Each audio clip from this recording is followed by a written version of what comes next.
Welcome back to the deep dive. Today we're taking a look back. We've got our value investing goggles on. We do indeed. And we're jumping into the 1994 annual shareholder letter from Fairfax Financial Holdings Limited. Yeah, this is a fantastic one. If you're interested in how long-term compounding really works, this letter, written by Prem Watsa, it's just pure gold. Right. Fairfax, for context, is an insurance and financial holdings company. But this specific letter from 94, it's way more than just a financial report. It's like the bedrock statement of their whole, contrarian philosophy. And the timing is key, right? Mid-90s. Exactly. 1994, you've got the M&A mania heating up. Everyone's talking synergies, chasing tech stocks. Fairfax was doing, well, pretty much the exact opposite. So our mission here is to really dig into this letter, pull out that core philosophy, the key numbers, the strategy stuff, focusing on what made them so different, back then in the mid-90s. And we have a great starting point, a real hook. Yeah, this is interesting. Management actually called 1994 disappointing. But it's sitting right there in the middle of this massive long-term success story. So how does that work? If they're disappointed, how should an investor feel? Well, it's about perspective, isn't it? They measure disappointment against their own, internal benchmarks for operational excellence. Okay. But the long-term success, that's measured by the thing that value investors really care about, compounding that book value over time. Okay, so let's look at that 1994 report card then. The internal standard they missed.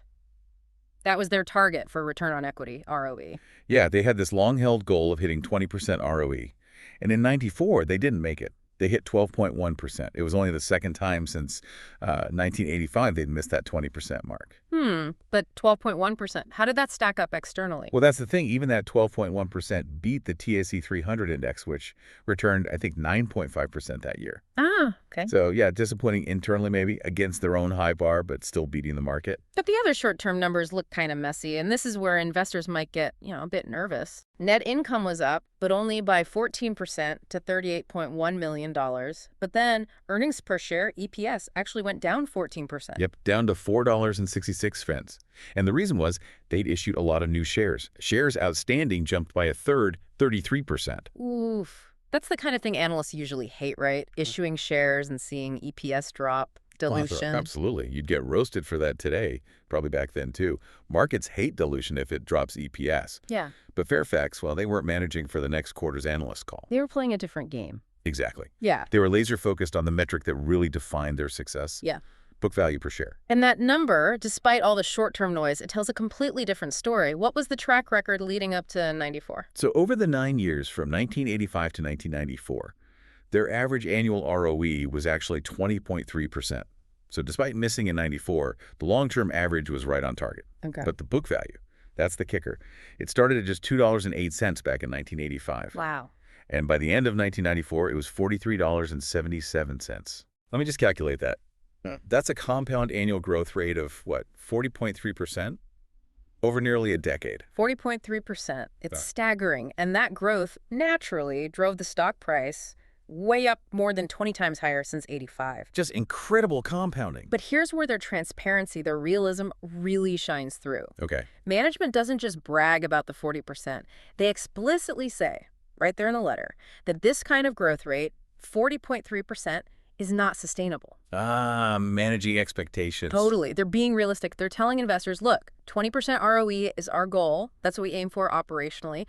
But don't expect 40% book value growth forever. That's just not mathematically possible long term. It shows incredible discipline, avoiding the hype. So that amazing long-term growth, that 40% compounding, it obviously raises the question, how do you fuel that kind of growth? How do you fund it without messing up that great track record? Yeah, and the answer gets right to the heart of their philosophy, particularly on capital allocation and issuing shares. It was very contrarian. Well, they state very clearly in the letter that they shun companies which make acquisitions at twice book value and finance them by issuing their own shares at discounts to book value. Okay, so basically don't overpay for deals and don't issue your own stock cheap to do it. Exactly. It's a core belief. Yeah. Only buy stuff if it's cheap relative to book, and only issue your own shares if you think your stock is fairly priced or maybe even undervalued. Right. And this belief system led to a really unusual move in 1994. They did a private placement, issued 1 million new shares. Okay, and the pricing on that, I understand it is a bit strange. Very strange by Wall Street standards. They priced the issue at $76 per share. And where was the stock trading before that? That's the interesting part. It was trading around $64 the day before, so they priced about $12 higher than the market close. Wow. Okay, wait. Convention says the last trade price is the fair value, right? That's the typical view, yeah. But Fairfax argued, pretty forcefully, that the last trade might just be a tiny volume, maybe a few hundred shares changing hands. It doesn't necessarily reflect the real underlying value of the whole company. So they said, we're pricing this issue at what we think the fair price is, which was $76, not the $64 where a tiny lot happened to trade last. Okay, but pricing at $12 above market? Yeah. Isn't that risky? Couldn't it turn off potential investors? Why make it harder to raise capital? It's not really about making it harder. It's about sending a signal and protecting existing shareholders. How so? By refusing to issue shares below what they calculate as the intrinsic value, they avoid diluting the ownership stake of the people who already own the stock.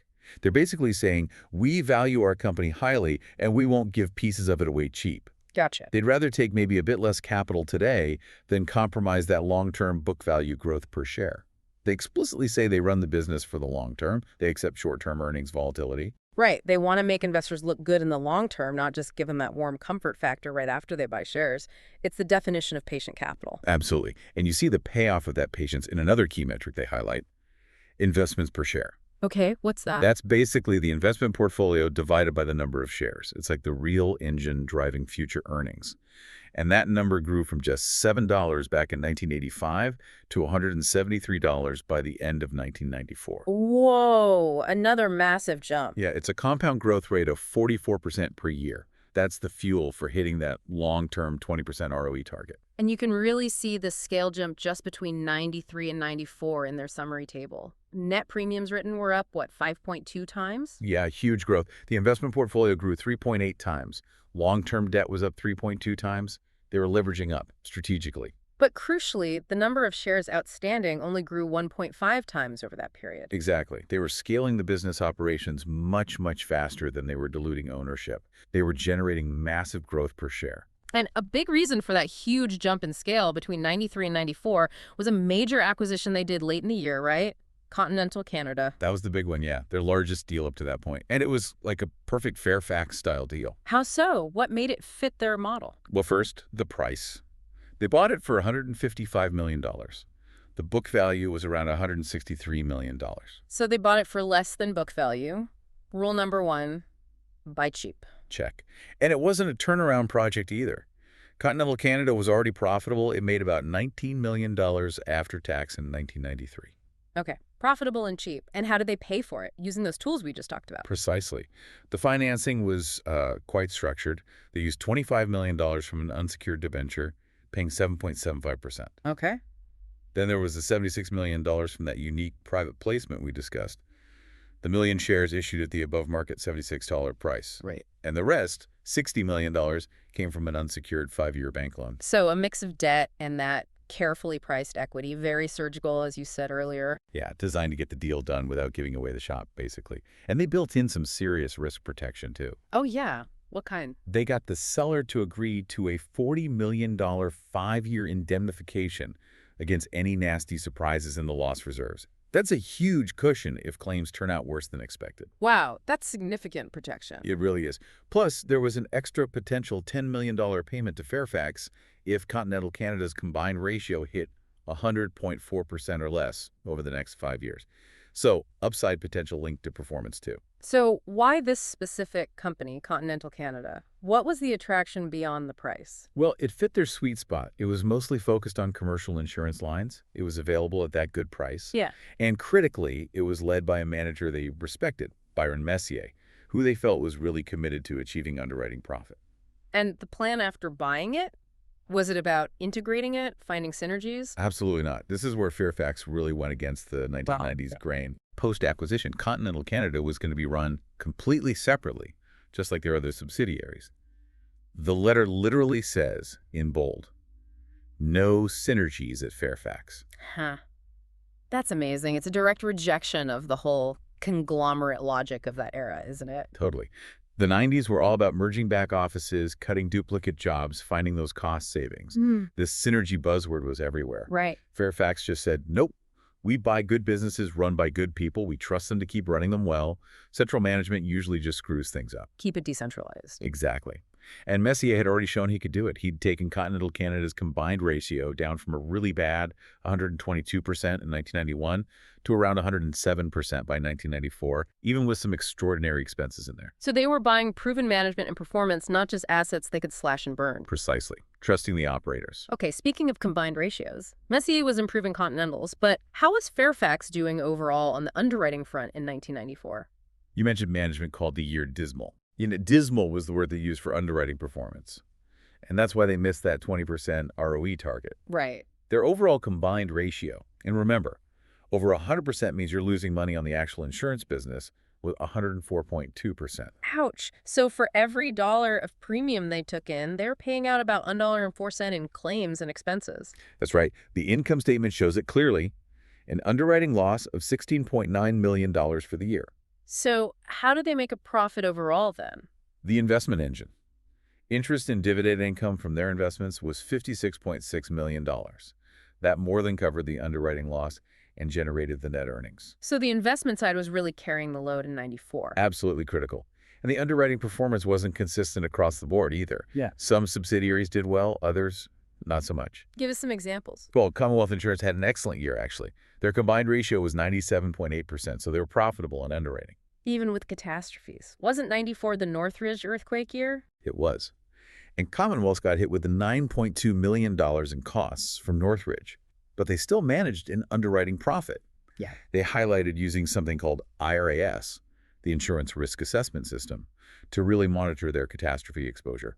Good risk management paid off. Okay, so Commonwealth did well. Who didn't? Markel Insurance had a really tough year. Their combined ratio was way up at 115%. Wow, 115%. That's bleeding money. Yeah, and the letter points out they'd actually lost $18 million on underwriting cumulatively over the previous 3 years. Management used it as an example, basically saying, look, achieving consistent underwriting profit is hard. It's not easy, even when you're trying.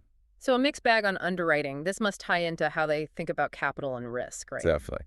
And they point out something interesting about the newly acquired Continental Canada. Its operating leverage, that's the ratio of the premiums it writes compared to its equity capital, was quite high, at 2.3 to 1. Meaning it was writing a lot of insurance relative to its capital base. Exactly. Yep. Which they noted would limit its ability to grow premiums much further without needing more capital injected down the line. And how did that compare to their other insurance subsidiaries? Much more conservative. The others were running leverage ratios between like 0.8 to 1 and 1.5 to 1. They had more cushion. Right. More room to absorb shocks. And they actively tested for those shocks. The letter talks about their famous nuclear bomb test. This wasn't just about meeting the minimum regulatory capital requirements. Okay, tell us about the nuclear bomb test. What does that involve? It's a pretty severe stress test they run monthly on the capital position of each insurance company. They simulate a simultaneous catastrophic market crash. How bad a crash? 50% drop in the value of all their common stocks and a 30% drop in all their preferred stocks and bonds, happening at the same time. Whoa. Okay, that's definitely a bomb scenario. Right. They're testing if they can survive a complete meltdown. Precisely. Can the insurance company still meet its obligations after a hit like that? And they reported that at the end of 1994, all their subsidiaries, except the newly acquired Continental Canada, passed this test. Interesting. So Continental needed some work maybe on its capital buffer, but it shows that intense focus on solvency, on surviving the absolute worst case, capital preservation above everything else. That's the Fairfax way. Okay, so we've talked about the underwriting struggles in 94, covered by the investment engine. Let's look closer at that engine. Hamblin Watsa Investment Counsel, or HWIC. Right, the in-house investment management arm run by Prem Watsa himself. Oh yeah, very impressive long-term performance across the different funds they managed. The letter highlights, for example, their U.S. equities performance, 21.3% annualized returns over the 5 years ending 1994. And how does that compare to the market? The S&P 500 index returned 12.9% over that same period. So significant outperformance, consistent alpha generation. But what's really fascinating, maybe even more than the returns themselves, is how HWIC was structured, particularly the fees. Yeah, the incentive structure is quite unique and really speaks to their philosophy of aligning interests. How did the fees work for clients like Fairfax's own insurance companies who used HWIC? Okay, so HWIC only got paid an incentive fee like a performance bonus if the investment results beat a specific hurdle rate. And that hurdle wasn't just beating the index. Nope. It was tougher than that. They had to beat the relevant benchmark index plus 200 basis points, so an extra 2% on top. Okay, that's already a pretty high bar to clear. But wait, there's more. Here's the real kicker. Uh-oh. They only got that incentive fee if they beat the hurdle rate, index plus 2%, on both a one-year basis and on a cumulative from inception basis. Wow. Okay, unpack that. You have to beat the index plus 2% this year, and your total return since the fund started also has to be beating the index plus 2% annually. Exactly. Think about that pressure on the fund manager. You can't just have one good year carried by market momentum. You have to deliver consistent long-term outperformance relative to a tough benchmark year after year, cumulatively. That ensures they're only paid for genuine skill, true alpha, not just riding a bull market wave. Precisely. And it must have worked in '94 because the letter notes that Fairfax's insurance subsidiaries were actually charged these incentive fees for the very first time that year. So HWIC cleared the high bar. And how did the overall revenue work? Did Fairfax profit from HWIC too? Yes, and very transparently. The letter lays out the revenue sharing. HWIC keeps the first $2 billion of revenue to cover its operating expenses. Then Fairfax gets the next $1.7 million as profit on its investment in HWIC. Okay. Any revenue above that $3.7 million total is then split 50-50 between HWIC, as for the profit bonus pool, and Fairfax. Got it. So Fairfax directly benefits from HWIC's success beyond just the investment returns in the insurance subs. Hugely.